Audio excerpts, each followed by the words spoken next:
This team's 5-0. They're 14th in the country. What do you think about them? It's best case scenario, and everyone knows it. And I've always said, if we have a good quarterback, we're going to be good.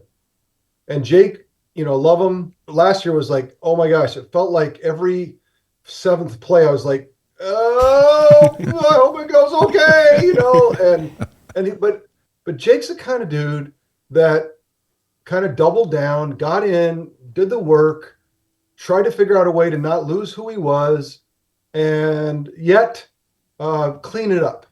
And I think that what's happened is the defense and Jay Hill, unbelievable. It's the best defense we've had in, maybe who knows what the season ends up with, but it is an incredibly powerful defense.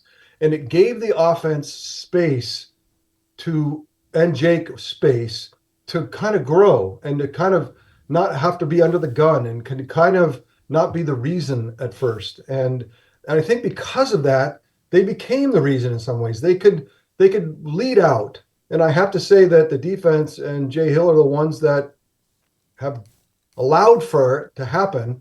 And then I got to give Jake and the offense so much credit. They've all grown into the full measure of who they could be. I know that things could go haywire, but it feels like with that defense and how we've kind of grown into offensively a lot more confidence. And Jake, I'm ready for anybody.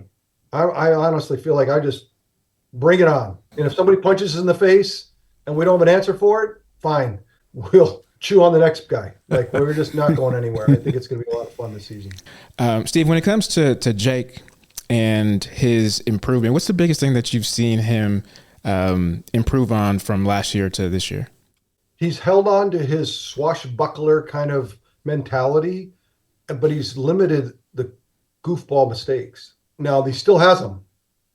And I think that we're going to have to just love him through some of them. There's some of you like, oh, Jake, no, don't. There were court interceptions that I threw that my lineman would turn to me and say, you did that on purpose. Like, I did not do that on purpose. He goes, how could you not have done that on purpose? He threw it right to his chest. Like, what were you thinking? Like, it's impossible. And I think about that with Jake. It's like, there's got to be times when people are like, did you do that on purpose? Because it sure felt like it. And I know he didn't, but it's funny that I lived that, and I joke with that. But I think Jake grown up a little bit through the fears and anxieties that he had coming in. Can I put quarters together, hold drives all the way through the end zone?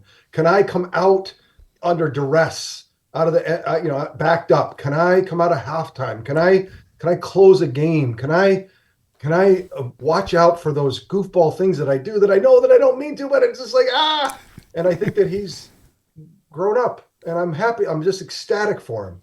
And there's a lot more to do, but every game is a lifetime in quarterbacking, especially in the big games. He's learning and yet winning. That's the greatest thing in the world. I'm learning and winning. Phew, sign me up. So what's the most that Jake can do? I don't know. But he's on a course to continue to get better. Do I think that there's a chance that Jake has a game where it's just like, oh my gosh, what in the world just happened? It's possible. Yeah. But it's getting less possible. He is a really fun dude to be around. And he is infectious. And I love that about him. Thank you for watching The Wise Guys. If you like what you're watching, you can help us out by subscribing and hitting that notification button.